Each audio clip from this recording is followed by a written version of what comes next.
Supreme કોર્ટના ચુકાદા સામે મમતા સરકારનો પડકાર.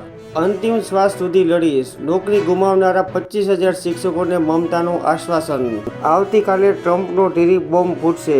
ટ્રમ્પના ટેરિફ આર્થિક પરમાણુ યુદ્ધ સમાન. Bill Ekman. ઔરંગઝેબને ભૂલી ભારત માતા કી જય બોલે તો મુસલમાનોનું સ્વાગત. સંઘની શાખાઓમાં મુસ્લિમો આવી શકે. આરએસએસ પ્રમુખ. શેરબજારમાં બ્લેક મન્ડે. રોકાણકારોની સંપત્તિમાં ₹14 લાખ કરોડનું જંગી ધોવાણ.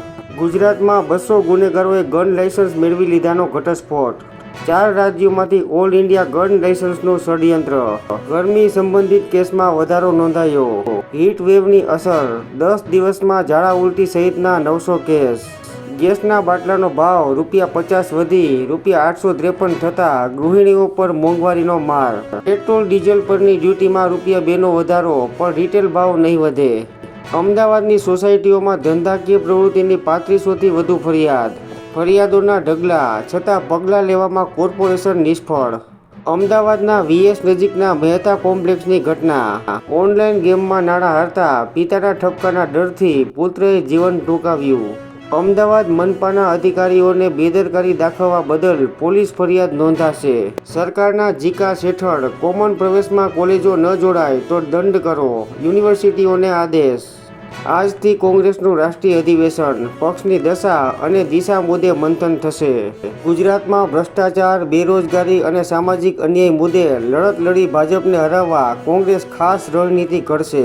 કુખ્યાત બુટલેગર અનિલ જાટ અને તેની ગેંગ વિરુદ્ધ ગુજસી ટોકનો ગુનો નોંધાયો. વડોદરા, ભરૂચ, અંકલેશ્વરમાંથી ભાજપને 60 કરોડનું ડોનેશન. મોટાભાગની કન્સ્ટ્રક્શન કંપનીઓ, બિલ્ડરો અને મોટી કંપનીઓએ દાન કર્યું. વ્યક્તિગત દાન પણ મળ્યું. ભાજપને લાખો રૂપિયાનું દાન દેનારાને રાજકોટ મનપાના કરોડોના કોન્ટ્રાક્ટ. ફાર્મસી કોલેજોમાં ડમી આચાર્ય ફેકલ્ટી છે કે નહીં તપાસવા કાઉન્સિલનો આદેશ. ભાજપ ધારાસભ્ય યોગેન્દ્રસિંહ પરમારનો મુખ્યમંત્રીને પત્ર. R&D વિભાગ ભ્રષ્ટાચારથી ખદબદે છે. કૌભાંડીઓ સામે તાકીદે પગલાં લેવા જરૂરી છે.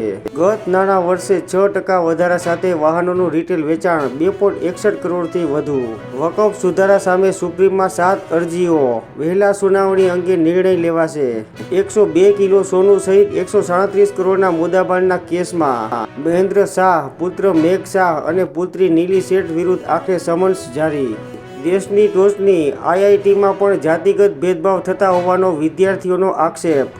ટેરિફની ચિંતાના પગલે દક્ષિણ કોરિયન શેરબજારમાં સર્કિટ.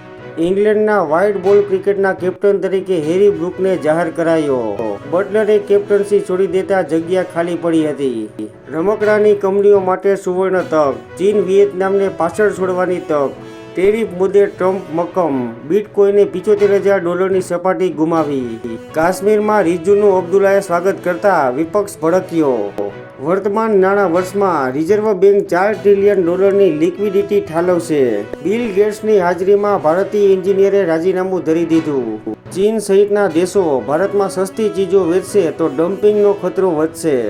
સાંથણીની જમીનમાં વિસંગતતા ભરી પ્રક્રિયા થયાનો આક્ષેપ. ચોટીલાના પરબડીમાં ક્ષતિગ્રસ્ત રીતે જમીન માપણી થયાની રજૂઆત. દિલ્હીમાં 41 ડિગ્રી સેલ્સિયસ સાથે સિઝનનો સૌથી ગરમ દિવસ. ગરમીનું યલો એલર્ટ જારી કરાયું. અમેરિકાના ટેરિફનો કાલથી અમલ, પણ ભારત જવાબી ટેરિફ નહીં નાખે. સૂત્રો. ટ્રમ્પના ટેરિફે ભ્રમનો ફુગ્ગો ફોડ્યો. મોદી ક્યાંય દેખાતા નથી. રાહુલ ગાંધી. સાઉદી અરબે ભારત સહિતના 14 દેશોના નાગરિકો પર પ્રતિબંધ મૂક્યો. હજ યાત્રાને પગલે જૂનના મધ્ય સુધી વિઝા પર પ્રતિબંધ. નેપાળમાં શિક્ષકો સડકો પર ઉતર્યા. દેશમાં હડતાલનું એલાન. નવા એજ્યુકેશન એક્ટની માંગણી. જુદી જુદી 2 માંગણીને લઈને છેલ્લા 21 દિવસથી ચાલતી આરોગ્ય કર્મચારીઓની અનિશ્ચિત મુદતની હડતાલને વિરામ અપાયો. દેશ અને વિદેશની ટોચની કૃષિ યુનિવર્સિટીના કૃષિ વૈજ્ઞાનિકોનો સ્પષ્ટ નિર્દેશ. કૃષિ પેદાશોને રોગચાળાથી મુક્ત રાખવી હોય તો રાસાયણિક ખાતરનો અતિરેક ટાળો.